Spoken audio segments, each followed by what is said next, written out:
Magpalang araw sa inyo mga kapatid. Sa araw po ito, atin naman pong pag-uusapan. Paano po ba ikinakabit ang ating floor drain? At the same time po, pag-uusapan din po natin, paano po ba ginagawa ang dry pack method sa pagkakabit po ng tiles? Pero bago po tayo magsimula, introhan muna natin.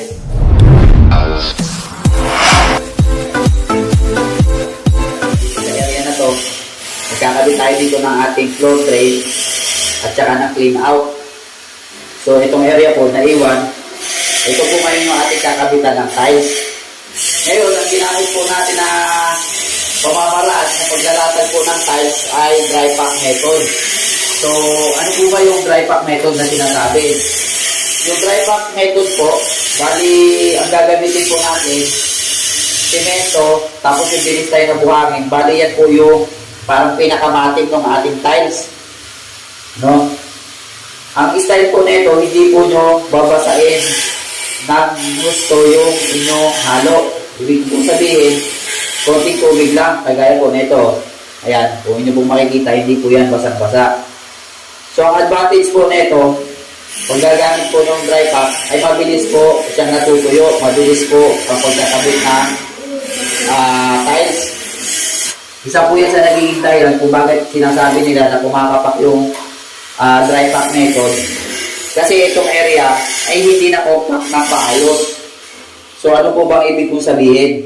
Bale, ito po ngayon, ito yung tiles na ating kakabit dito sa area, no? Ito po yung kakabit natin ngayon. Yung sinasabi ko po kanina na dapat itong area na to, ito pong area na to ay dapat na compact, ibig sabihin na compress, no? Para po sigurado tayo na once na nilatag natin yung tiles, itong halo natin ay hindi siya lulubog. So, ang gagawin po dyan, ilalagay nyo po ito dito. Ayan. Bago nyo po siya i-fix, ang gagawin nyo po ay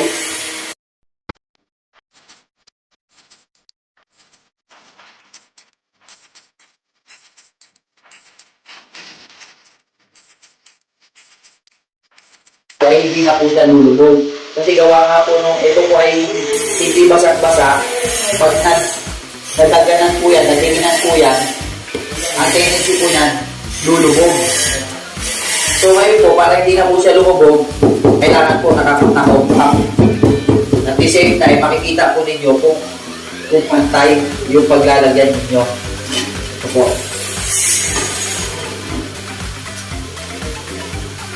Ito, kung inyo po makikita, no, na-flat na po siya. Ayan. Tapos may mga area po na kung makikita kayo, mga nakalubog, so pwede nyo po yan lagyan ulit na halo. Ayan o, lalagyan nyo po. Yan, sigurado po tayo na once na nilatag na po natin dito yung tiles natin sa area na to, ay hindi na po siya lulubog. Ito na po ngayon mga kapatid, yung tiles na ating ilalagay doon sa ating flooring, no? Isa rin po sa huwag po ninyong kakalimutan pag kayo po ay naglalatag ng tiles, yung maglalagay kayo ng adhesive, tile adhesive sa likod ng inyong tiles, no? Isa rin po ito sa makakatulong para po yung tiles ay hindi po kumapa, kasi mismo yung tile adhesive ay nakakapit na po siya sa tiles. So pag yan po ay inilapat natin doon sa ating dry pack, ay kapit na kapit po siya. So, ito po, yan, yung mga tiles na ating ilalagay, lagi nyo pong tatandaan, lalong-lalo na po sa mga porcelain tiles, dapat yan po ay basa o nakababad sa tubig. Para po yung tiles ay naka-expand na po siya, at the same time po, ay hindi po nasisipsipin yung tubig ng mortar ng ating tile adhesive. So, ito po, ikakabit na po natin siya.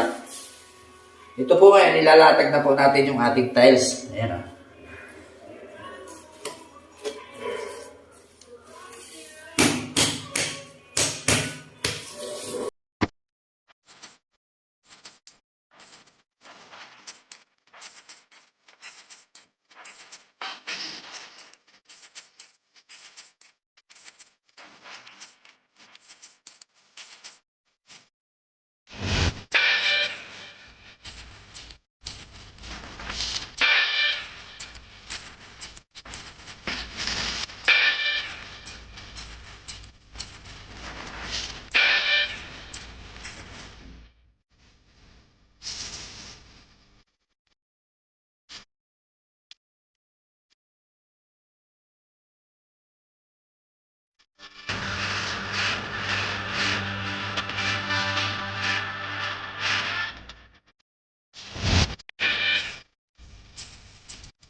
ngayon, tapos na po tayo magkabit ng ating tiles. And kung inyo po makikita, nakapaglatag na po tayo.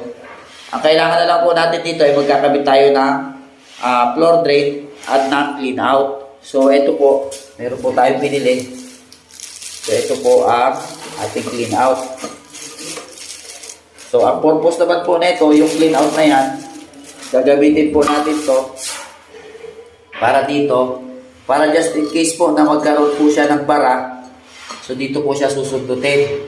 No? Diyan po natin ilalagay yung ating clean out. Ang purpose po ng clean out na yan ay sundutan po ng bara.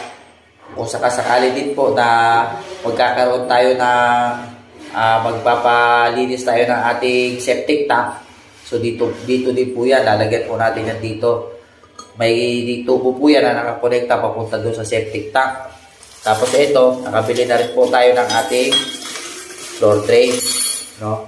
Ang ginamit po natin floor drain dito ay stainless. So kung hindi pong makikita, makapal. So dito po yan ilalagay. So ayan, dyan po yung area niyan. Tapos nandito din po ang area para doon sa ating clean out. No? At the same time po, bumili na rin po tayo ng ating wall hammer. Ayan, metro. Bibili po natin yan. So ngayon, ikakabit na po natin ang ating floor drain at ang clean out. Ito po ngayon, ikakabit na po natin yung ating floor drain. So paraan po yan, ang pagkakabit ng floor drain, lalagyan nyo lang po yan dyan na halo sa ilalim ng floor drain. Bali, ayan po yung pinakataas niya. Lalagyan nyo lang po siya ng halo. Purong semento o purong tile adhesive po ang ilalagay ninyo. Kayo po bahala mamili kung saan po komportable sa inyo. Ito po, ilalagay na po natin.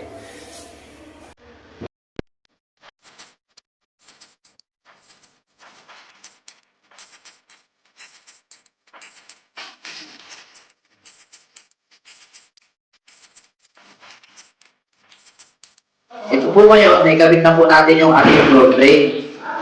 So, ang floor drain po natin, ito yung kanyang cover. Tapos, meron po siya strainer sa loob. Yan.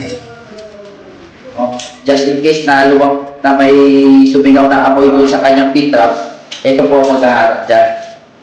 Ito. Yan. Harangan po yan ito. Yan. Tumataas baba po na yan. Yan po ang gamit niyan. So ngayon po, magkabit na po tayo ng floor drain just to make sure na wala pong naiwag makahalo dyan sa gilid na magiging cause ng kanyang pagbara. Bubuhusan ng konting tubig. Yan.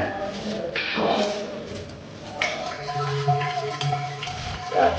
Para po kung sakasakali na may mga naiwag halo dyan sa gilid ay hindi po magbara. Tapos, pag kayo po ay maglalagay ng floor drain, ayan, dapat po itong pinaka-stainless ay nakalubog siya ng konti sa flooring. Ayan po, huwag po nakataas yung stainless na to dito sa flooring. Dito, dapat po nakalubog. Para po yung tubig, didiretso siyang bababa dito. Kasi po pag ito pong stainless ay nakataas yan dito sa flooring, yan, ang mangyayari po niyan dyan, yung tubig hindi didiretso doon sa loob. So iikot lang dito niya ng tubig bago bumaba. So magkakaroon ng tubig na nakaikot dito. Ito po ngayon, ikakabit na po natin yung ating clean out. Ito po. Ganon din po ang procedure, nilalagyan lang po yan ng halo sa ilalim. Tapos ilalapag nyo lang po doon. Yan. Make sure lang po na pag kayo po ay nagtabas ng tiles, no, susukatan nyo po kung gaano kalaki yung cover ng ating clean out. Ayan po, para sakto-sakto lang po yung ating clean out. So ito, tutok-tukin lang po natin siya ng konti. Yan.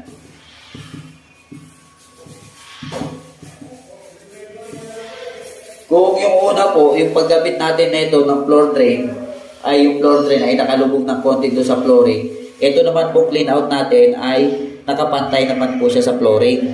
Ito po, dapat po ito pantay. Kasi po pag ito po ay nakalubog sa flooring, ang mangyayari po dyan, maiipon dito ang tubig kasi wala po siyang butas. Ito po, binubuksan lang po to para sa maintenance ng ating mga piping, no? Kung tayo po, halimbawa, pagtatanggal ng bara o paglilinis po ng ating septic tank, so dito, tatanggalin po yan. Pero hindi po yan laging nakabukas, kaya ang dapat po nito, itong ating floor drain, itong ating clean out ay nakapantay lang po siya sa tiles. So ayan po, lilinisan lang po natin siya. Oh. So ayan, okay na po yan. Sa muli mga kapatid, maraming salamat po sa patuloy niyo pong pagsama sa ating mga video. Dalangin po ng inyong lingkod na ang video pong ito ay nakadulot muli sa inyo ng kaalaman at inspirasyon, lalo-lalo na sa mga gawain nating pang-construction. Muli, ito po ang inyong kapatid, Jun Rios. God bless.